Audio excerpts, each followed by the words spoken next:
बिस्मिल्लाहिर्रहमानिर्रहीम, अस्सलाम वालेकुम। प्रोग्राम इनसाइड द न्यूज़ के साथ मैं हूं आपका मेज़बान मुख्तार अहमद। खुदा करे कि मेरी अर्ज़ पाक पर उतरे वो फसले गुल जिसे अंदेशा ज़वाल ना हो। प्रोग्राम का बाकायदा आगाज़ हम कर रहे हैं जहां पर मुल्क की सालमियत और बका के लिए आज से 2 दिन कबल मैंने कुछ खुशखबरी की नवीद सुनानी शुरू कर दी थी कि जी कुछ ना कुछ नई पेशरफ सामने आएगी और आज का दिन जो कि एक तारीखी दिन करार दिया जाएगा। आज एक अच्छी खबर सामने आई है जहां पर फील्ड मार्शल सैयद आसिम मुनीर पूरी दुनिया में हर बच्चे बच्चे की ज़द ज़ुबान है। क्यों ना हो, सिर्फ एक जंग नहीं बल्कि 3 जंगों के साथ साथ पाक भारत के ताल्लुकात हों, साथ में ईरान के ताल्लुकात हों या अफगान बॉर्डर्स के मामलात हों, इसी तरीके से अंदरूनी या बैरूनी दहशतगर्दी से नंबर आसमां होने के लिए पाक फौज के जवान आज भी सीसा पिलाई दीवार की तरह मौजूद है। वहीं दूसरी जानिब सबसे इंपॉर्टेंट चीज़ वो ये है कि जहां पर army chief Syed Asim Munir field marshal और फील्ड मार्शल के बाद अब चीफ ऑफ डिफेंस भी होंगे। एक बड़ी खुशखबरी पूरे पाकिस्तानी अवाम के लिए, पूरी कौम के लिए है। और ये तमाम तर सूरत हाल इस वक्त जो नई अपडेट्स इस वक्त सामने आई जहां पर वजीर आजम ने फील्ड मार्शल सैयद आसिम मुनीर को बतौर आर्मी CDF तैनाती की समरी मंजूर कर ली है। वहीं वजीर आजम शहबाज शरीफ ने समरी मंजूरी के बाद ऐवान सदर भिजवा दी। इसी हवाले से इस वक्त हमें ज्वाइन किया है राना साहब ने। राना साहब, डेफिनेटली आप हमारे साथ इस वक्त मौजूद हैं। क्या कहेंगे खास करके अभी जो समरी मौसूल हुई है, जो मंजूरी के लिए भेजी गई है, इसके हवाले से थोड़ा सा बताइएगा। आपको बताऊं कि वज़ीर-ए-आज़म पाकिस्तान ने हालिया एक आईनी तरमीम जो कौमी असम्बली और सेनेट से पास हुई थी, 2/3 अक्सरियत से पास हुई, जिसमें चीफ ऑफ आर्मी स्टाफ को चीफ ऑफ डिफेंस फोर्सेस का ओहदा मिलना था। तो वो पास होने के बाद फिर कुछ पेपर वर्क बाकी रह गया था। पेपर वर्क करने के बाद वज़ीर-ए-आज़म पाकिस्तान बैरून मुल्क भी थे।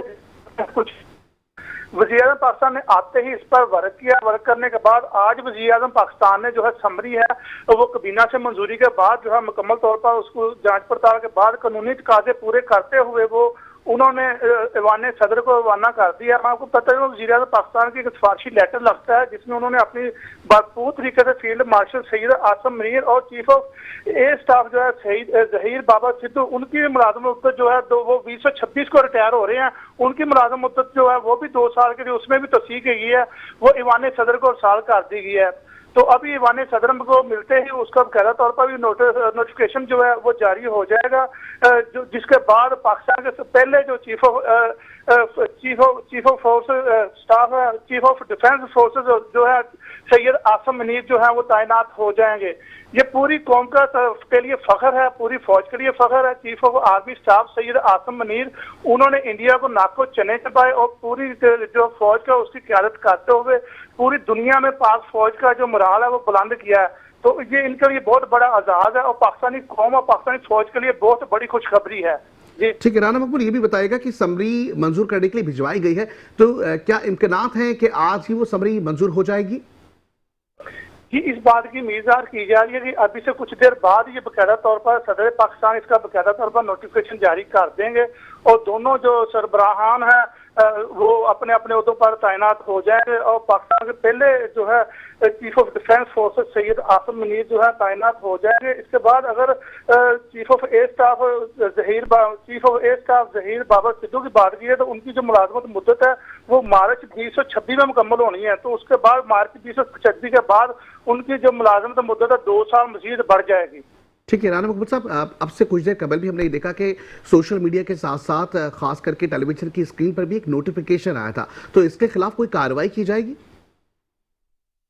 जी मैं आपको बताता चलूं, एक सोशल मीडिया पर झूठा नोटिफिकेशन जारी हुआ था जिस पर एक निजी चैनल था, उसने इसकी ब्रेक भी कर दी थी। उसके ठीक 5 मिनट बाद उस निजी चैनल ने जो है पूरी कौम से और माफी भी मांगी है कि वो झूठी खबर चला चुका है। तो मैं आपको बताता हूँ इस सिलसिले में उसके पर जो कानूनी तौर पर कार्रवाई होगी उस पर जो पाकिस्तान के सिक्योरिटी इदारे मुतहरक है और फेडरल इन्वेस्टिगेशन एजेंसी FIA है जो इस पर कार्रवाई करने की मिजाज है, तो उस पर तो कार्रवाई होगी। अभी तक उसकी तहकीकात की जा रही है कि उसमें किसने ये नोटिफिकेशन जारी किया, कहाँ पे टाइप हुआ, किस ग्रुप में पहले है, किस नंबर से है। उसके बाद जो जिम्मेदारान हुए होंगे उनके खिलाफ बकायदा तौर पर कार्रवाई की जाएगी। ठीक है, बहुत शुक्रिया राना मकबूल, आप हमारे साथ मौजूद हैं। वहीं दूसरी जानिब हमारे साथ डॉक्टर राजा काशिफ जंजो साहब भी मौजूद हैं। राजा काशिफ जंजो साहब, डेफिनेटली आज का दिन एक अहम दिन है। 5 साल के हवाले से एक्सटेंशन के मामला सामने आए हैं और अब तैनाती की समरी भी मंजूरी के लिए ऐवान में भिजवा दी गई है। सर, किस तरीके से देखते हैं आप इस नोटिफिकेशन को, किस तरीके से देखते हैं आने वाले वक्तों में पाकिस्तान को किस जगह देखते हैं?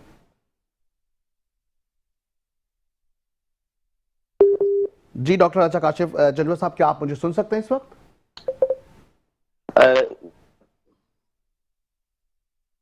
जी जी, मैं सुन रहा हूँ। जी राजा काशिफ साहब, डेफिनेटली हम ये देख रहे हैं कि आज का दिन एक अहम दिन है, एक तारीखी दिन है, क्योंकि डेफिनेटली हमने देखा कि आर्मी चीफ सैयद आसिम मुनीर साहब, जिन्हें फील्ड मार्शल और अब चीफ ऑफ डिफेंस के हवाले से भी जो है कहा जा रहा है कि जी एजाज दिया जाएगा। क्या समझते हैं ये नोटिफिकेशन अब मंजूर होने के लिए जा रहा है? पाकिस्तान की सालमियत के लिए, पाकिस्तान की मईशत की बेहतरी के लिए कितना अहम फैसला है ये? देखें, बुनियादी तौर पर जब तरमीम हो गई तो सारी चीजें क्लियर थी। ऐसे में हुआ ये कि कुछ लोगों ने इबाम पैदा करने की कोशिश की कि शायद कुछ मसाइल हैं।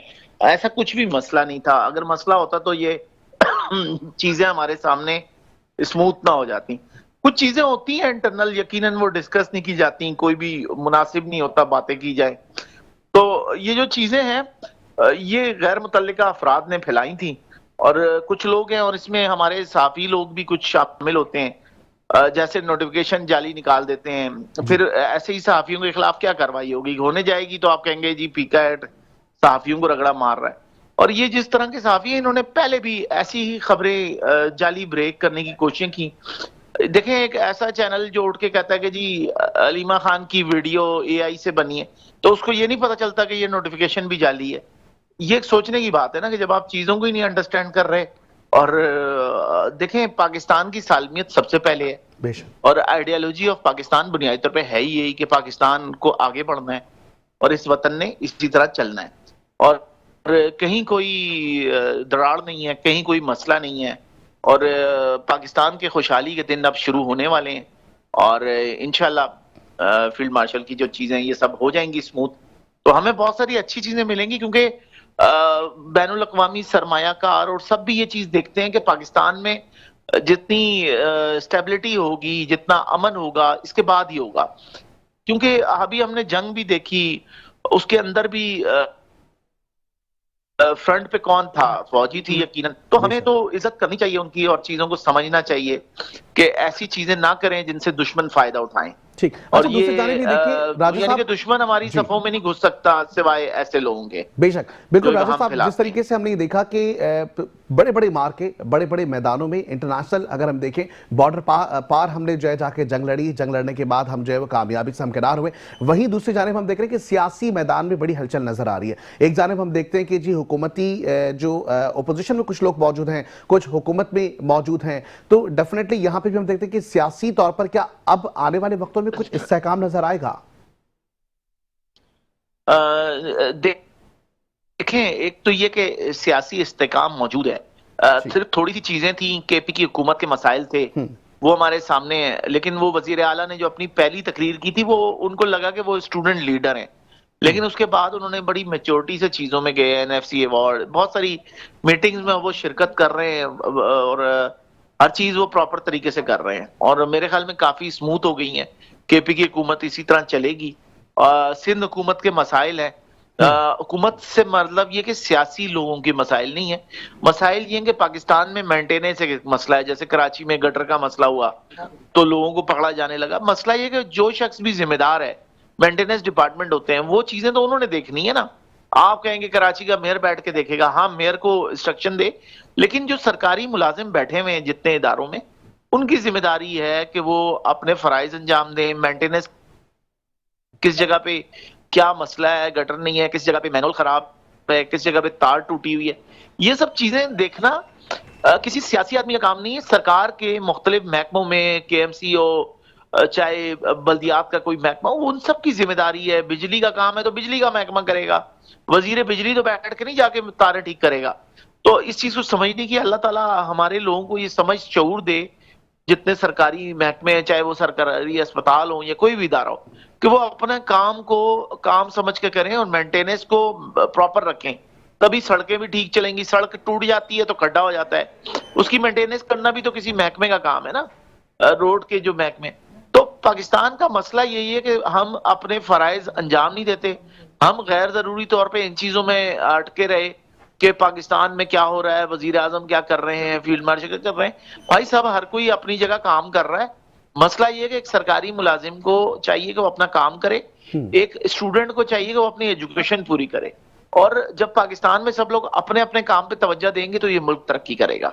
बेशक, बिल्कुल। दूसरी जानिब हम देख रहे हैं कि वज़ीर आला खैबर पख्तूनख्वा सुहेल आफरीदी को इश्तिहारी करार देने की कार्रवाई का भी आगाज हो गया। ऐसे में हम उनका फ्यूचर किस तरीके से देखते हैं? दूसरी जानिब इंसदाद दहशतगर्दी अदालत इस्लामाबाद के जज अबुल हसनात जुल्करनैन ने सुहेल आफरीदी को इश्तिहारी करार देने की इस्तदा भी मंजूर कर ली। तो आने वाले वक्तों में क्या KPK की हुकूमत में भी हमें कुछ चेंजिंग नजर आ रही है? देखें, एक चीज तो ये तयशुदा है, जो मैंने अपने कई दफा आप सुन चुके हैं, डीजी साहब ICPR उनकी भी बयानात आप सुन चुके हैं कि 9 मई पे देखें जो फैसले होने हैं वो तो होने हैं ना। क्योंकि बात यह है कि 9 मई में जितने लोगों ने हंगामे किए, कभी मुल्क दुश्मन वो हरकतें नहीं कर सका। जो अब मैं तो वो अल्फाज इस्तेमाल नहीं कर सकता जो मनाजिर हम सब ने देखे, टीवी चैनलों पे फिजिकल देखे। मैं तो उस दिन सदर में ही था, मैंने पिंडी, मैंने उस वक्त सामने अपने मनाजिर भी बहुत सारे देखे। तो मुझे हैरत होती है कि ऐसे लोगों को किस तरह छोड़ा जा सकता है, और इन लोगों को उनके अंजाम तक पहुंचाना चाहिए, चाहे वो कोई भी हो।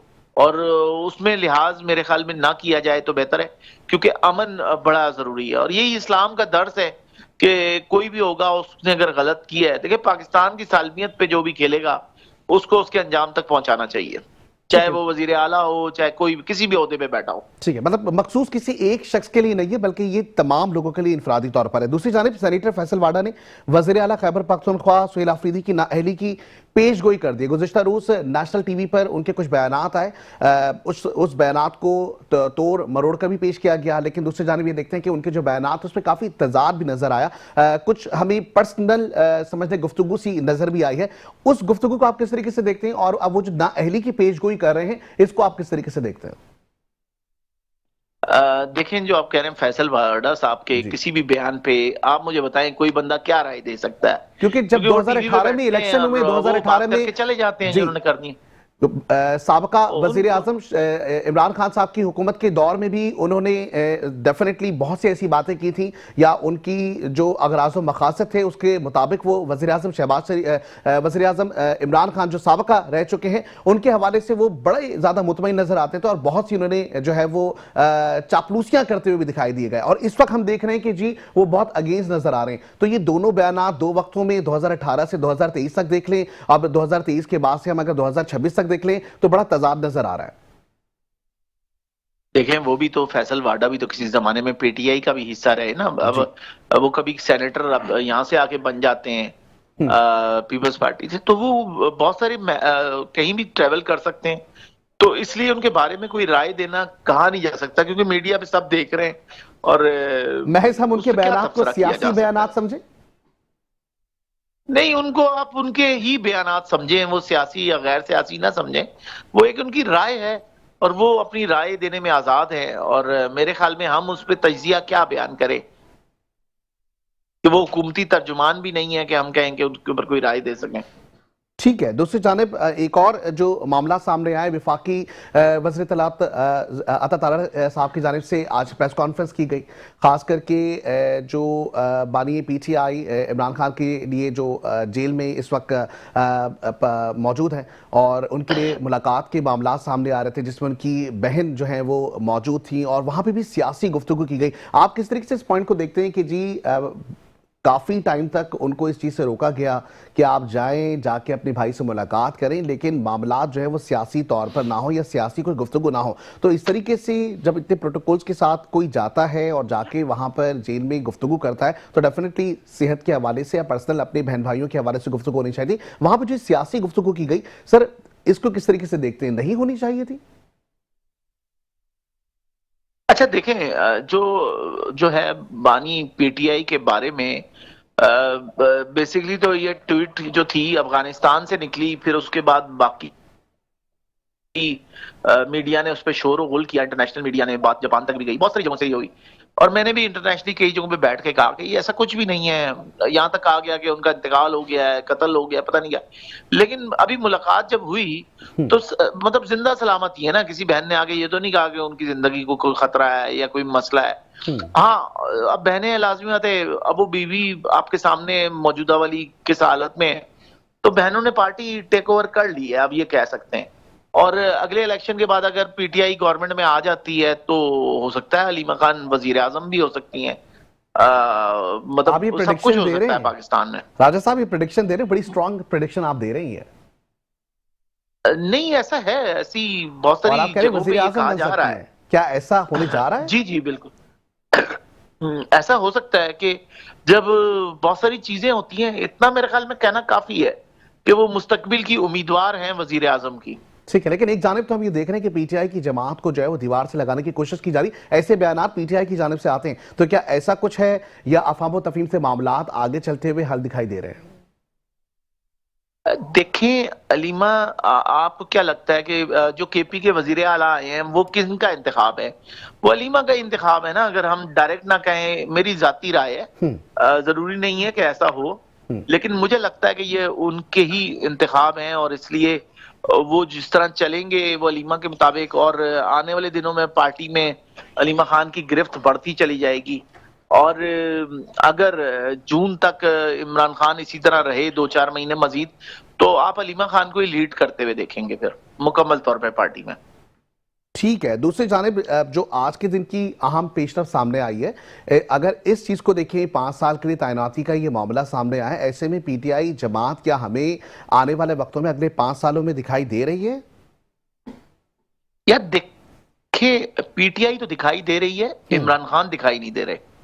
ठीक है, मतलब वो माइनस होंगे पीटीआई से, आप ये कहना चाह रहे हैं? हाँ बिल्कुल, हो चुके हैं वो माइनस प्रैक्टिकली वो माइनस हो चुका। तो जो फैसले अभी किए जा रहे हैं पीटीआई की जमात के हवाले से, वो उनकी बहन की जानिब से किए जाते हैं जिसपे अमल दरामद किया जा रहा है, ऐसा ही है? जी, बहुत सारी चीजें ऐसी हैं। असल में हो ये रहा है कि मुस्लिम लीग नून के मुकाबले में अगर इस वक्त कोई पार्टी है तो वो पीटीआई है। उसका वोट बैंक भी है, वर्कर भी है। और पीपल्स पार्टी ने अपनी बहुत सारी कोशिशें की थी, लेकिन फिर बहुत सारे नहरों के मामले में पीपल्स पार्टी जाके स्टैंड उसने लिया, और उसके ऊपर बहुत सारी रूमर्स और बहुत सारी चीजें भी निकली। तो मुझे लगता है कि बहुत सारे हल्के ना उनसे मुतमईन नहीं है पीपल्स पार्टी से, क्योंकि एक तो वोट बैंक भी नहीं है, दूसरी कारकर्दगी भी नहीं है, और पीपल्स पार्टी के अंदर बहुत सारे मसाइल भी हैं। अभी देखें, कराची में एक बच्चे का भी सानिया हो गया। अब वो एक बच्चे का सानिया तो नहीं, यही तो रिपोर्ट हो गया ना। ऐसे तो पता नहीं कितने सानियात कराची में होते हैं। आपको पता है, सड़कें जो टूटते हैं, जो किसी गाड़ी में भी करें तो आपकी कमर के मोहरे हिल सकते हैं। तो कराची में आप जिना अस्पताल जाएं, आपको मोहरों के बहुत ज्यादा मरीज मिलेंगे अस्पतालों में। उसकी वजह यही है कि कराची की सड़कें टूटी हुई हैं। और मुझे बताएं, ये तो इंतकाल का मामला था, बच्चा दुनिया से गया जी। तो आधा कराची तो कमर के मसाइल का शिकार है अगर आप उस पर निगाह डालनी शुरू करें, क्योंकि सड़कें टूटी हैं। उसका लामौला, उसका अंजाम ही यही होना है कि कमर के ऊपर असर आता है। तो इसका मतलब है आधा शहर को तो आप जिस्मानी तौर पे माजूरी का शिकार होने जा रहे हैं लोग।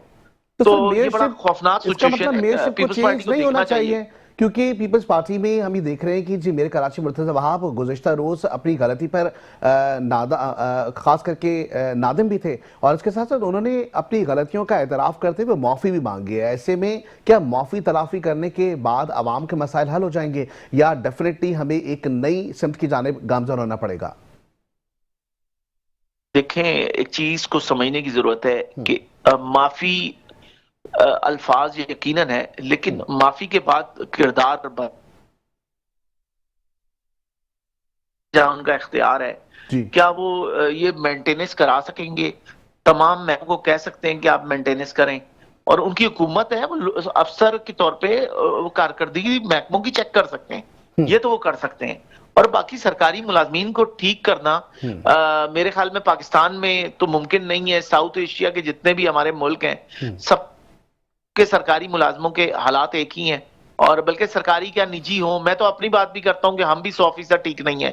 मैं भी नहीं हूं, आप भी नहीं है, हमें भी चाहिए अपने आप को ठीक करें। मैं ये सिर्फ पीपल्स पार्टी के लिए नहीं कहता। बताइएगा, क्या इस गलती को अपने आप को ठीक करना, जो इस गलती को वो तस्लीम कर रहे हैं कि उन्होंने जो भी इंफ्रास्ट्रक्चर के हवाले से या जो आवाम को जो दरपेश मसाइल है वो इस गलती को तस्लीम कर रहे हैं, तो ऐसे तो कोई भी शख्स कोई भी गलती कर ले और उसके बाद नदामत होके अपना कोई बयान जारी कर दे, तो फिर तो सबके लिए माफी तलाफी होनी चाहिए। नहीं, मैंने वही कहा कि उनकी माफी वो काबिल कबूल इस सूरत में है कि वो शहर में तमाम महकमों के ऊपर अगले 2-4 महीने इमरजेंसी नाफिज करें और उनको ठीक कराएं पूरे शहर को। तो लगेगा कि जो उनके नदामत है वो वाकई उसने काम किया है। और अगर मुझे लगता है उनसे काम नहीं हो रहा, उनको कोई रोल मॉडल लेना है, तो उनको चाहिए कि मरियम नवाज साहिबा से टाइम लें ठीक। और आके उनसे मुलाकात करें, या उनके जो मुख्तलिफ महकमे हैं पंजाब के जो काम कर रहे हैं इस वक्त पूरे पंजाब में, अपने तमाम बल्दियाती अफसरों को पंजाब भेजें, वहां की सड़कों का विजिट करवाएं, महकमों से मिलवाएं, ताकि लोग सीखें जाके। सब इस वक्त सीखें, पंजाब रोल इश्तिहारी मॉडल है मुहिम भी पूरे सीख लें पाकिस्तान सारी, का। क्योंकि मरियम नवाज साहिबा के लिए जो वहां की ओपोजिशन में लोग मौजूद है वो कहते हुए दिखाई देते हैं कि जी मरियम नवाज साहिबा की परफॉर्मेंस जो है वो इतनी जिस तरीके से हाईलाइट होती है सोशल मीडिया पे नजर आ रही है, इश्तिहारी मुहिम ज्यादा है। तो ऐसा तो नहीं कि मेयर कराची जाके वहां से सीख कर वो भी इश्तिहारी मुहिम सीख लें? यार आप मुझे बताएं, इश्तिहारी मुहिम कैसी इश्तिहारी मुहिम है कि इलेक्ट्रिक बसें चल रही हैं और पिंडी आप सदर से देखें, आप पिंडी अडियाला से देखें, आपको 26 नंबर चुंगी तक आपको यही इलेक्ट्रिक बसें मिल रही हैं, आपको चकवाल में बसें मिल रही हैं, गुजर खान, शहरों के छोटे छोटे शहरों के नाम लेते रहे। इलेक्ट्रिक बसें का मतलब यह है कि उन्होंने फ्यूचरिस्टिक अप्रोच अपनाई, यानी कि अब इलेक्ट्रिक बसें मुस्तकबिल है, इलेक्ट्रिक मोटरसाइकिल दे रही हैं वो। तो ये सब चीजें नजर आ रहा है ना। और सोशल मीडिया पे वो अपनी लाजमत है, अपनी प्रोग्रेस को लेके आती हैं। पुरानी नून लीग में और मौजूदा नून लीग में यही फर्क है कि वो अपनी तो हम ये कारकर्दगी समझे को पुरानी इजहार नहीं नून लीग करते जो थे, है ये वो माइनस बताते हो चुकी है? जनरल साहब, क्या हम ये समझे कि पुरानी जी। नून लीग जो है वो माइनस हो चुकी है? देखें, पुरानी नून लीग से मुराद ये है कि पुरानी नून लीग जो काम करती थी उसको जी। उजागर नहीं करते थे, या मीडिया पे वो हाईलाइट नहीं होते थे। ठीक। तो इसलिए लगता था कि नून लीग काम नहीं करती, नून लीग ही काम करती है। और मैं तो ये कहता हूं कि अयूब दौर के बाद अगर पाकिस्तान में 1970 से लेके अब तक अगर कोई कारकर्दगी नजर आती है पिछले 30-40 सालों में, तो वो मुस्लिम लीग नून के अलावा पाकिस्तान में है क्या हमें दिखाने को? हमारे सियासी लोगों ने क्या किया है? ठीक है, बहुत शुक्रिया, आप हमारे साथ मौजूद है, आपका मौक़िफ़ सामने आ गया डॉक्टर राजा काशिफ जजवा साहब। और डेफिनेटली ये सूरत हाल सबके सामने है। इस वक्त हम देख रहे हैं कि सियासी तौर पे अब आने वाले वक्तों में, क्योंकि आज के दिन का जो बड़ा फैसला सामने आया है, उसके बाद पीटीआई की जो जमात है वो हमें कहाँ नजर आती है, पीपल्स पार्टी और नून लीग किस तरीके से हमें जो है वो जुड़ते हुए दिखाई दे रहे हैं, ये तमाम तरह सूरत हाल आने वाले वक्तों में आया होगी। यहाँ वक्त ब्रेक का, ब्रेक पे जाएंगे, वापस आते हैं, हमारे जुड़े रहें, देखते रहे हमारा प्रोग्राम जिसका नाम inside the news. Welcome back to the show. जैसे कि प्रोग्राम में हम गुफ्तगू कर रहे थे आज के तारीखी दिन के हवाले से, जहां पे बड़े बड़े फैसले सामने आ रहे हैं। वज़ीर आज़म ने फील्ड मार्शल आसिम मुनीर की बतौर आर्मी चीफ CDF तैनाती की समरी की मंजूरी कर ली है, जबकि वहीं दूसरी जानिब हम देख रहे हैं कि वज़ीर आज़म शहबाज शरीफ ने समरी मंजूरी के बाद ऐवान सदर भिजवा दिए। तो मामलात हम देख रहे हैं कि 5 साल के लिए एक्सटेंशन के मामलात हैं। फील्ड मार्शल आसिम मुनीर की तैनाती 5 साल के लिए की गई। वहीं दूसरी जानिब इस वक्त हमें ज्वाइन कर चुकी हैं, हमारे साथ मौजूद है नुसरत वाहिद साहिबा, PTI साहब का ताल्लुक है। इसी तरीके से दूसरी जानिब राजा अंसारी साहब भी मौजूद हैं, तर्जुमान हुकूमत पाकिस्तान है। नुसरत वाहिद साहिबा, डेफिनेटली आज एक बड़ी पेशरफ सामने आई है। 5 साल के लिए हम देख रहे हैं कि मामलात आगे बढ़ते हुए दिखाई दे रहे हैं, किस तरीके से देखती हैं आप? बहुत शुक्रिया आपका अपने प्रोग्राम में इनवाइट करने का। शुक्रिया। देखें, अभी हम कुछ इसके ऊपर इस तरह नहीं कंफर्म बात कर सकते कि अभी बकौल आपके वो असेंबली गई है सदर पाकिस्तान के बाद, तो अभी पता नहीं ये लोग आगे क्या करते हैं क्या नहीं करते, क्योंकि कोई एक ओहदा तो है नहीं। आपको पता है 5 ओहदे हैं जो फील्ड मार्शल साहब ने अपने जिम्मे ले लिए। तो अब अगर साइन हो जाता है और इस तरह 5 के 5 ओहदे उनके पास आ जाते हैं, तो ये तो किसी भी इंसान के लिए ठीक नहीं है। क्योंकि आप ये देखें कि एयरफोर्स भी है और नेवी भी है और आर्मी भी है। अगर उसका एक ही सरबराह होगा तीनों का, यानी जो भी मुश्किल पड़ रही है हैंडल एक ही बंदे ने करना है, तो मोस्ट प्रोबेबली वो ठीक बात नहीं है। अगर वो आर्मी के लिए अलग हो, नेवी का अलग हो और एयरफोर्स का अलग हो, जिस तरह हमेशा से रहे हैं, तो वो चीज बहुत ज्यादा सूटेबल भी है और in case of emergency action भी लिया जा सकता है। अदरवाइज होगा क्या कि वो जो भी साहब हैं जो बन जाएंगे और एंड ऑल, तो वो बहुत ज्यादा गड़बड़ इस सूरत में हो जाएगी कि अभी हमला हुआ है जिस तरह पिछले दिनों हुआ था या उससे पहले 19 में हुआ था, तो एयरफोर्स की चीज से एक्शन लिया और उनको तबाह बर्बाद कर दिया। अब उनको इंतजार करना पड़ेगा कि जो साहब और एंड ऑल हैं वो उनको फोन करें और उनसे ऑर्डर दें उनको कि आप ये करें। तो इसमें बहुत देर हो सकती है, क्योंकि आजकल की दुनिया जो है वो बिल्कुल सेकंडों में बदल रही है। ठीक। अगर किसी ने हमें तबाह करना है, हमला करना है, कुछ और करना है, तो वो पूछने की इजाजत नहीं मिलेगी। लेकिन ये देखिए दूसरी जानिब नुसरत वाहिद साहिबा, अब हम देख रहे हैं कि पूरी बैरूनी ममालिक की बात करें तो हर मुल्क जो है वो मुतरफ है, और उसके साथ साथ हम देख रहे हैं कि जितनी भी अभी देखिए कि गुज़िश्ता हमने 3 से 4 जंगें फेस की हैं और सब में कामयाबी भी मिली है। पूरी दुनिया में फील्ड मार्शल सैयद आसिम मुनीर साहब का नाम हो रहा है, ऐसे में एजाज तो बनता है। दूसरी जानिब इस वक्त हमारे साथ राजा अंसारी साहब भी मौजूद है। राजा अंसारी साहब, क्या कहेंगे आज के दिन के हवाले से? एक बड़ा फैसला सामने आया है।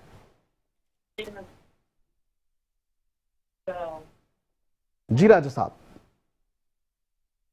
जी, आपकी आवाज नहीं आ रही, क्या कह रहे हैं? जी राजन सारी साहब, आज एक बड़ा फैसला सामने आ रहा है जहां पे हम देख रहे हैं कि फील्ड मार्शल आसिम मुनीर की तैनाती 5 साल के लिए की गई है, जहां पे इस वक्त नोटिफिकेशन का सबको इंतजार है, तैनाती की समरी मंजूर कर ली गई, क्या कहेंगे? जी, मैं समझता हूं कि ये मुल्क के लिए बड़ी खुशआइन बात है और समरी जो है वो बिल्कुल मूव हो गई है प्रेसिडेंट ऑफ पाकिस्तान को। चंद ही लम्हों में प्रेसिडेंट ऑफ पाकिस्तान उस पर दस्तखत करेंगे और फिर ये नोटिफिकेशन फाइनल हो जाएगा, अपनी फाइनलिटी को पहुंचेगा।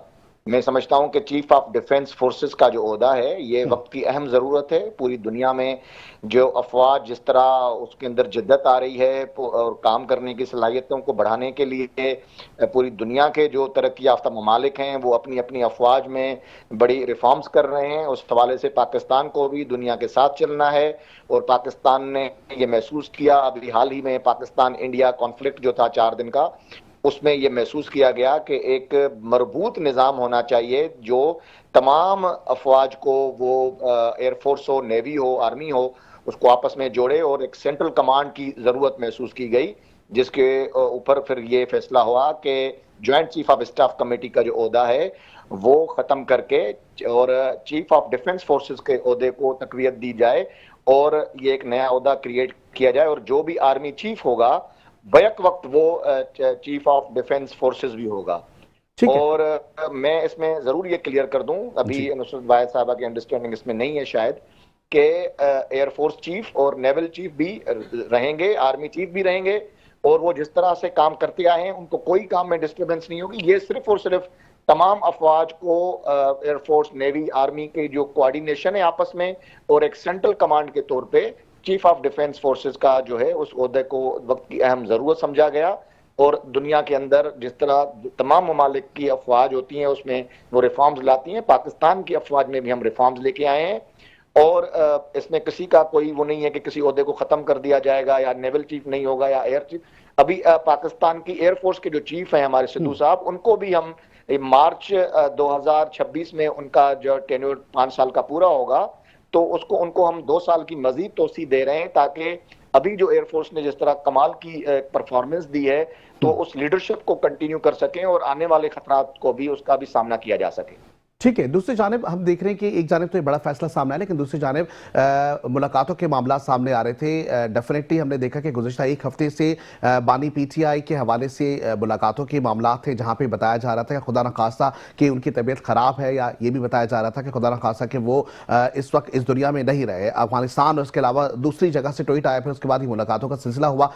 आज जो विफाकी वज़ीर इत्तलात है उनका एक बड़ा जो है वो कॉन्फ्रेंस उन्होंने की और उस पर उन्होंने मीडिया से गुफ्तगू करते हुए ये भी बताया कि जी सियासी गुफ्तगू की गई है। तो डेफिनेटली एक प्रोटोकॉल है मुलाकातों का, उसमें सियासी गुफ्तगू करना और अब उनको भी मना किया जा रहा है कि अब उनसे भी मुलाकात नहीं होगी। तो सर इस मामले को आप किस तरीके से देखते हैं? जी, मैं समझता हूं कि पाकिस्तान में आइन और कानून की हुक्मरानी होनी चाहिए और खुद बानी पीटीआई ने बड़ा एक नजरिया इस कौम को दिया कि इस मुल्क में एक ही कानून होना चाहिए, ऐसा नहीं होना चाहिए कि अमीर के लिए अलग कानून और गरीब के लिए दूसरा कानून। तो अभी इस वक्त वो सजाई याफ्ता मुजरिम हैं और वो अपनी सजा काट रहे हैं जेल में, और जो जिस तरह जेल में बाकी कैदी सजा काट रहे हैं उसी तरह। और रूल 65 क्लियर है इसमें कि इस तरह का अगर हाई प्रोफाइल कैदी हो भी जो साबिक वजीर आजम है या क्या है, तो उसके लिए भी जो ज्यादा से ज्यादा सहूलत है वो यही है कि हफ्ते में 1 दफा उनकी मुलाकात होनी चाहिए और वो भी गैर सियासी, ना वो उसमें मुशावरत कर सकते हैं सियासी तौर पर, ना सियासी पैगाम रसाई कर सकते हैं। सर तो 25 दिन से देखा माजी में कि ये सियासी पैगाम रसाइयां बहुत हो रही थी, इसलिए हमने बंद कर दिए हैं इनकी चीजें। 25 दिन से मुलाकातें नहीं हुई हैं, हुकूमत की तो जिम्मेदारी थी ना 1 हफ्ते में मुलाकात कराना। क्या कहेंगी नुसरत वाहिद साहब? सियासत कर रहे थे ना जी, सियासत कर रहे थे, पैगाम रसाइयां हो रही थी, और ये बड़ा खतरा था कि एक नाअहल और मुजरिम शख्स जो है उसके कहने पे एक सूबे की काबीना बनने जा रही थी। तो उस चीज को रोकना हुकूमत का फर्ज है, मैं समझता हूँ रियासत का फर्ज है और अदलिया का फर्ज है। तो कानून के ऊपर कोई भी नहीं है। सर वाकई काबीना बनने जा रही थी? बुलंद है, सबसे पहले पाकिस्तान है। ये खामखा की बातें किए जा रहे हैं, इनको जरा चुप करवाएं 1 मिनट। जी नुसरत भाई साहब क्या कहेंगी? इन लोगों को जरा सी भी बोलने पे पाबंदी, सोचने पे ताजीरें, पाँव में गुलामी की आज भी हैं जंजीरें। आप बोलने पे पाबंदी लगाएंगी तो हम चुप हो जाएंगे। मुलाकातें बंद करने का यही समझ आती है सबको कि इमरान जो भी कैदी सियासत करेगा उसकी मुलाकात बंद होनी चाहिए। मामला तय हो चुके हैं। जो कुछ आप लोग करना चाहते हैं उस आदमी के साथ जेल हो गई है जी, बड़ा मुजरिम है वो। 14 अरब आपने तो कहा था वो मर गया है, आपने कहा था वो बीमार हो गया है, आज तो पता चला वो बिल्कुल ठीक बैठा हुआ है। ये आपने नहीं फैलाई थी, या आप लोगों ने फैलाई थी, या इंडिया को आपने कहा था अफगानिस्तान आपका हामी, अफगानिस्तान तालिबान के आप हामी, इंडिया में आप जाके चैनलों पे बैठते हैं, तो हम कैसे चला सकते हैं? ये तो आपके ट्रोलर्स हैं ना जो पूरी दुनिया में एक फेक न्यूज फैलाते आ रहे हैं। बिल्कुल किसी किस्म का आप लोगों के साथ कोई मुआहदा नहीं कर रहा, बाहर नहीं भाग रहा, बीमार नहीं हो रहा, मिन्नतें कर रहा है अपनी बहनों के जरिए। 4 दफा एनआरओ मांगा है, हम नहीं दे रहे। एनआरओ नहीं मांगा, आज तक एनआरओ नहीं मांगा, आज तक एनआरओ नहीं मैं मांगा। आपको सबूत फराम कर दूं अगर आप, मैं वो सबूत फराम कर सकता हूं। मेरे पास मुकम्मल सबूत मौजूद हैं जिसमें इनकी बहन खुद फरमा रही हैं कि हमसे बात करें, हमसे कोई बात राजा अंसारी साहब सबूत पेश कर देना। नुसरत भाई साहबा कह तो रही हैं, आप सबूत पेश कर दें। एनआरओ लेके इंग्लैंड जाके अपने बच्चों के पास आराम से। जी आपने नहीं सुना इनकी सिस्टर्स के वो इंटरव्यू जेल से बाहर निकल के कि जी हमसे बात की जाए, वो बात करना और वो पेशकश करना, वो एनआरओ नहीं था, वो क्या था? क्या बुरी बात है? ये एनआरओ मांग रहे हैं वो। जब झुक नहीं रहा तो बात किससे करेगा? क्या बुरी बात है मुझे बताइए। मिन्नतें कर रहा है कि मुझसे बात करें। अगर बात करना चाह रहे हैं वो तो उनसे बात की जाए, लेकिन ये उनसे कोई बात, मुजरिम से बात होती है क्या? आप सारा जिंदगी आपने कहा कानून की हुक्मरानी, अब ये कौन सा कानून है जो हमें इजाजत देता है कि सर? लेकिन हुकूमत ने भी, राजा साहब हुकूमत ने भी तो पहले मुज़ाकरात की बात की थी, कहा था कि हम हाथ मिलाना चाहते हैं, लेकिन अब अगर पीटीआई की जानिब से हाथ मिलाने की बातें हो रही हैं तो मेरे ख्याल से अफ़वाम व तफ़हीम से मामला हल होने चाहिए। जो उनके लोग मौजूद हैं हम उनसे हर वक्त डायलॉग करने के लिए तैयार हैं, किसी मुजरिम के साथ डायलॉग नहीं करेंगे। बोलते हैं ना इस तरह, ये बोलते रहे, मैं जा रही हूँ।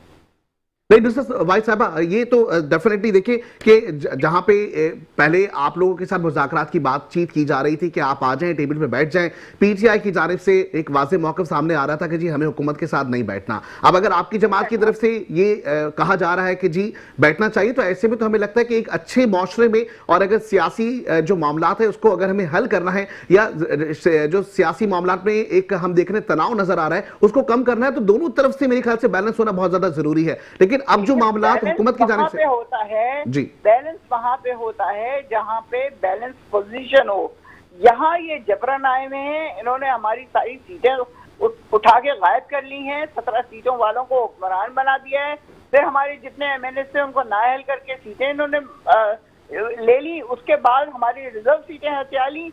बिल्कुल इस तरह जिस तरह मंडी में कोई चीज लगी हुई है, चलो जी सब ये भी लो, ये भी लो, ये भी लो, ये भी लो, और जिसने 180 सीटें ली उसको उठा के 78-75 पे रख दिया है उठा के, और इनको मिल गई पूरी सीटें। अब ये दिखा रहे हैं टेंट्रम आर्मी चीफ को भी।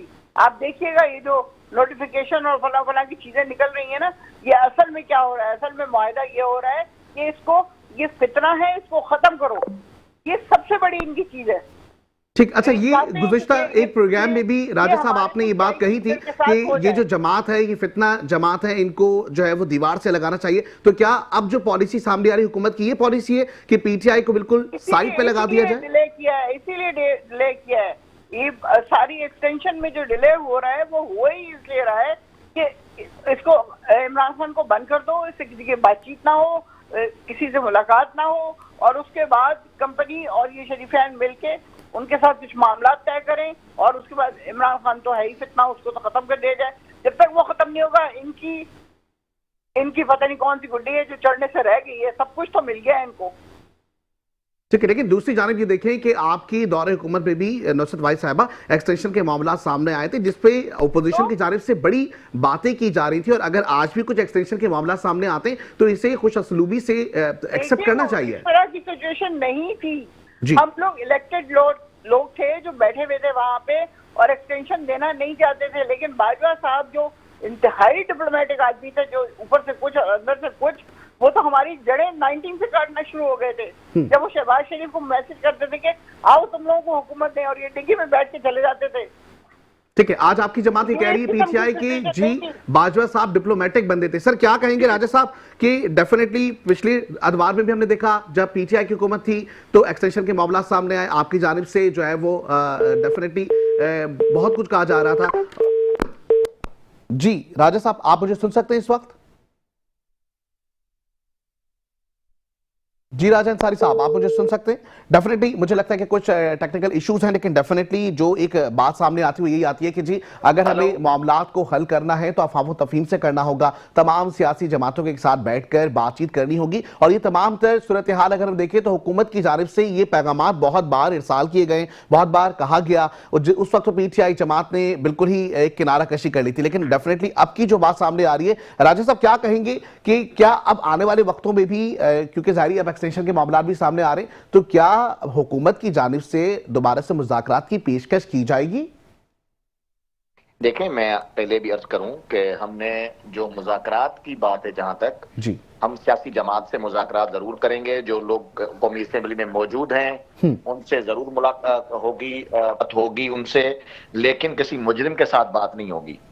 और मुजरिम के साथ इसलिए बात नहीं होगी क्योंकि वो मुजरिम है। अब ये चूंकि हमें मानते नहीं है, ये समझते हैं कि हमारा मैंडेट जो है वो जाली है, तो ये हमसे बात नहीं कर रहे, तो हमें भी इनसे बात करने का कोई शौक नहीं है, लेकिन हम अवाम को गाली नहीं देने देंगे। पाकिस्तान के अवाम का मैंडेट है, उसका एहतराम है, और पाकिस्तान के अवाम का मैंडेट को आगे लेके हम पाकिस्तान को आगे की तरफ लेके जा रहे हैं। आज पूरी दुनिया में पाकिस्तान की इज्जत है और वो पाकिस्तान के अवाम के दिए हुए मैंडेट की मरून मिन्नत है।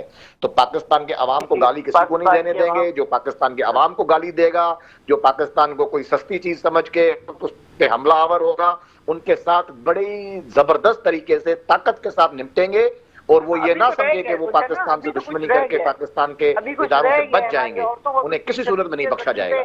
और किस किस तरह जख्मी किया गया, अभी कुछ रह गया है, हाथों से निपटेंगे, आईनी हाथों से निपटेंगे। देख लिया क्या क्या कुछ कर लिया है तुम लोगों ने। एक दफा जाके वीडियोस तो चेक करो 9 मई की और 26 की, पता चले कितने लोगों को मार चुके हैं आप लोग, कितने लोगों को दफना चुके हैं आप लोग, कितने लोगों को गढ़ों में दबा चुके हैं आप लोग। लाहौर में मुरीदके में क्या हुआ है, कोई आपके ख्यालों में, आपके ख्वाबों में, क्योंकि अभी तक किसी नहीं है। अभी आप नाम आया खान की बहन का तशुआ, लेकिन वीडियो कोई जरा सी भी आप लोग के अंदर शर्म नहीं है कि बंदा कहता है अपने मुल्क के लोग हैं, अपने मुल्क के लोग हैं। थोड़ा सा उनका ध्यान रख लें, थोड़ा सा उनका ख्याल रख लें, नहीं सवाल ही पैदा नहीं होता। ठीक है, अच्छा चले ये पीटीआई की हुकूमत के मामलात जो हैं और ये दोनों एक साथ हमें नजर तो आ रहे हैं कि जहां पे अभी बैरियर्स नजर आ रहे हैं, बिल्कुल जाएगा जी, लेकिन दूसरी जानिब ये बताइएगा कि फैसल वाडा साहब ने गुज़िश्ता रोज में और जी बड़ा बयान दिया जिसमें उन्होंने कहा कि जो सुहेल आफरीदी साहब हैं और उनकी नाअहली के हवाले से बातचीत अब की जा रही है। इस पॉइंट को आप किस तरीके से देखते हैं? क्या वाकई इस तरह कुछ होने के लिए जा रहा है? बिल्कुल जी, ये सारी चीजें ना सिर्फ नाअहली बल्कि गवर्नर राज की तरफ भी जा सकते हैं। जो सूबा कोऑपरेट नहीं करेगा, खासतौर पे लॉ एंड ऑर्डर सिचुएशन को हैंडल करने के हवाले से, और जो रियासत के ऊपर चढ़ दौड़ने की और हमला करने की बात करेंगे, उनके खिलाफ नाअहलियां भी होंगी और गवर्नर राज भी नाफिज हो सकता है। ठीक है, नुसरत भाई साहब क्या कहेंगी? फैसल वाडा ने एक बड़ा बयान दिया वज़ीर आला खैबर पख्तूनख्वा के हवाले से, वो कहते हैं कि जी नाअहली की उन्होंने पेशगोई की है, आप क्या कहेंगी? भाई देखें, इन लोगों का जो भी मकसद है फैसल वाडा को आगे लेके आए, उनसे पूछे फैसल वाडा किस कंपनी के हैं, कौन सी पार्टी के हैं, कौन उनको आगे लेके आया है, किस तरह वो सेनेटर बन गए हैं।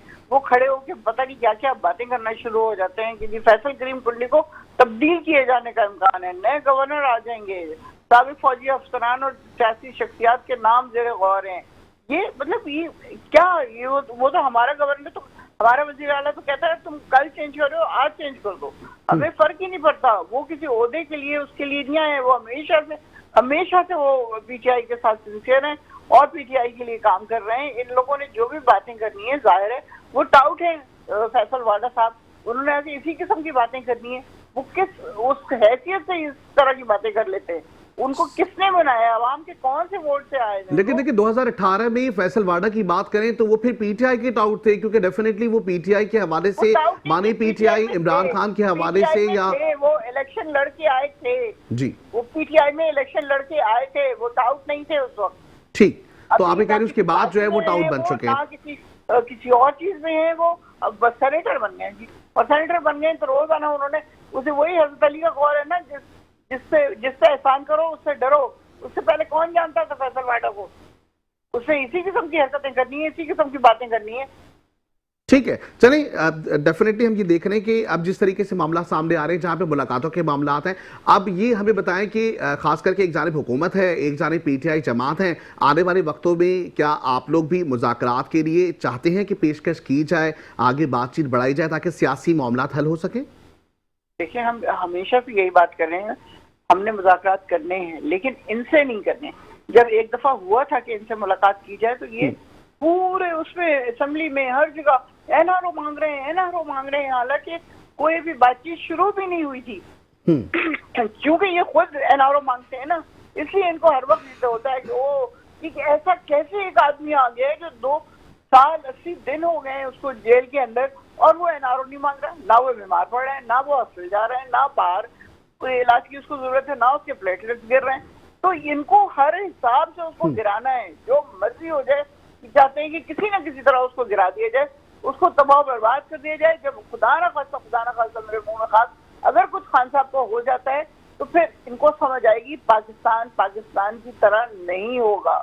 बहुत बड़ा रिस्क लेगी ये खुदा ना खास्ता उसको कुछ करके, क्योंकि वो लोगों के दिलों में बसता है। आपने देखा है खाना काबा में जाके लोग कैसे रो रो के दुआ मांगते हैं। वो उसके रिश्तेदार नहीं है, कोई भी उसका रिश्तेदार नहीं है, उसकी बहनें नहीं है जो जाके रो के दुआ मांगती होंगी।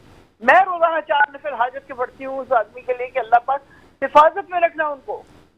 ठीक है, बहुत शुक्रिया नुसरत भाई साहबा, आपका मौक़िफ़ भी सामने आ गया। हुकूमती जमातों की हम ये देख रहे हैं कि इस तक भी सियासी जो एक गोलाबारी है वो तो जारी है अल्फाजों से, लेकिन उसके साथ साथ हम ये देख रहे हैं कि अगर आने वाले वक्तों में हमें, अगर हम देखें कि अगर इस पूरे मामलात को सुलझाना है, जहाँ एक जानिब हम देख रहे हैं कि एक्सटेंशन के मामला सामने आ गए हैं, दूसरी जानिब हम देख रहे हैं कि हुकूमत एक तरफ नजर आ रही है, तीसरी जानिब देख रहे अपोजिशन में जमातें नजर आए, ऐसे में पीटीआई जमात के साथ मुज़ाकरात करने के साथ ही सियासी मामलात हल होते हुए दिखाई देंगे। इसके साथ ही आज के प्रोग्राम में डॉक्टर राजा काशिफ झंझुआ साहब आपका भी बहुत शुक्रिया, इसके साथ साथ राजा अंसारी साहब आपका भी बहुत शुक्रिया, राना मकबूल आपका शुक्रिया, और इसके साथ साथ नुसरत भाई साहब आपका बहुत शुक्रिया कि आपके आज हमारे प्रोग्राम में आप सब मौजूद भी थे, आपका मौका भी सामने आ गया, जिंदगी हालात ने दिया साथ होगी। इंशाल्लाह आपसे फिर मुलाकात। अपना बहुत ज्यादा ख्याल रखिएगा। पाकिस्तान जिंदाबाद, पाकिस्तान हमेशा जिंदाबाद रहेगा।